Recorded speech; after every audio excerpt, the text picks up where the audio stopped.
आज हम आपको क्वालिटी इंडिकेटर के बारे में बताने वाले हैं कि एक्चुअली हॉस्पिटल में कितने क्वालिटी इंडिकेटर होते हैं जो कि हॉस्पिटल को फॉलो करने होते हैं।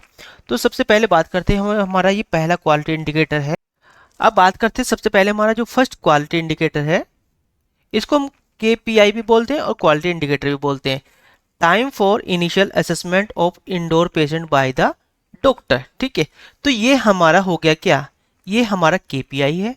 ओके, इस KPI के लिए तीन चीजें आपको यहाँ पे और शो हो रही है, फर्स्ट, सेकंड और थर्ड। ठीक है, पहले इन तीनों चीजों को आप समझ लो, उसके बाद हम नेक्स्ट की बात करते हैं।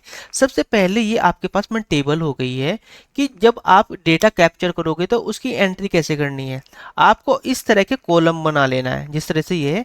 ऊपर यहाँ पे क्या है, सब आप ऊपर लिखा हुआ आपका मंथ, जैसे जुलाई, अगस्त, सितंबर, अक्टूबर, नवंबर, दिसंबर। ओके, नीचे एक साइड में लिखा होगा टोटल टाइम टेकन और नीचे होगा टोटल नंबर ऑफ पेशेंट। इसे नोमिनेटर बोलते हैं, इसे डिनोमिनेटर बोलते हैं। ठीक है, ये डेटा आता कहाँ से है, अब आपके इसके बारे में बताता हूँ कि इसका एक फॉर्मूला होता है जिसे बोलते हैं, ये आपका फॉर्मूला है sum of time taken for the assessment upon total number of patient in the ward. ठीक है, अब मैं बताता हूँ कि सपोज करो मैं आपके आईसीयू की बात ले लेता हूँ कि आपके आईसीयू में कोई पेशेंट आया। जैसे वो पेशेंट आया वार्ड में, तो वहां पे डॉक्टर क्या करता है, उसकी इनिशियल असेसमेंट फिल करता है। तो उस इनिशियल असेसमेंट में उसने उसकी हिस्ट्री देखता है, उसकी इन्वेस्टिगेशंस देखता है कि उसको क्या क्या कराना है, उसकी पास्ट हिस्ट्री आइडेंटिफाई करता है। उस काम को करने के लिए उसे 10 मिनट लग गए। ठीक है, सेकंड पेशेंट आया, उसको देखने में, उसे इनिशियल असेसमेंट करने में 6 मिनट लग गए। तीसरा पेशेंट आया, उसे सपोज करो कि उसे इनिशियल असेसमेंट फिल करने में डॉक्टर को कितने 8 मिनट लग गए।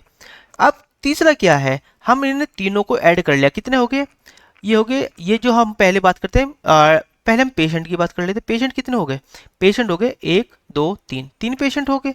अब मिनट कितनी हो गई, मिनट होगी 10 और 6 16 और 8 24, यानी 24। ठीक है, जब हम 24 को डिवाइड करेंगे 3 से तो कितने का, 8 या 24, 8 मिनट यानी पर पेशेंट। ये आपका क्या आ गया, ये आपका टाइम ड्यूरेशन हो गया, यानी एवरेज हो गया, यानी कि पर पेशेंट को आपके 8 मिनट लग रहे हैं। हमारा बेंचमार्क कितना है, 25, यानी इससे कम है कि हमारा बेंचमार्क सही है।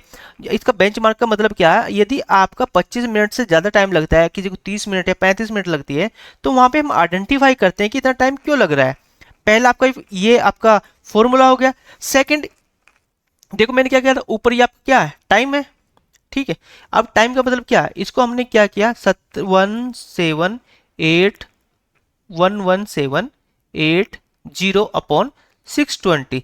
जब हम इस 620 से इसको डिवाइड करेंगे तो कितना आएगा, 19। ओके, 19 आ जाएगा। तो यहाँ पे देखो कितना 19 मिनट लगी हुई है। ये जो हमने ये ग्राफ बनाया हुआ है, ये एक्चुअली भाई आपका एक्सेल में बनता है। जब आप इस डेटा को एक्सेल के अंदर इंपोर्ट करोगे और उसे लेके जाओगे कि हमें इसका एक हिस्टोग्राम या कोई भी चार्ट चाहिए, तो जैसे आप उस पर क्लिक करोगे इस तरह से बनके तैयार हो जाएगा। और यहाँ पे ये आइडेंटिफाई करके भी बता देगा कि भाई पर मंथ आपको कितना टाइम लग रहा है, एवरेज ड्यूरेशन किसी भी पेशेंट की इनिशियल असेसमेंट करने के लिए। जैसे हमारा पहला महीने जुलाई में हमारा कितना 19 मिनट लग रहा था। अब हम अगस्त की बात करें तो 17 मिनट 96 सेकंड लग रहा था।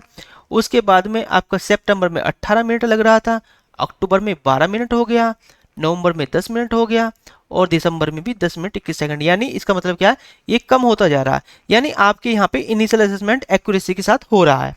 ठीक है, जैसे पेशेंट आपका वार्ड में एडमिट हुआ और तुरंत डॉक्टर उसका इनिशियल असेसमेंट करना शुरू कर देता है। तो ये आपका पूरा एक हमने ये क्वालिटी इंडिकेटर बता दिया, ये आपको ध्यान करना है। अब बात करते हैं सेकंड है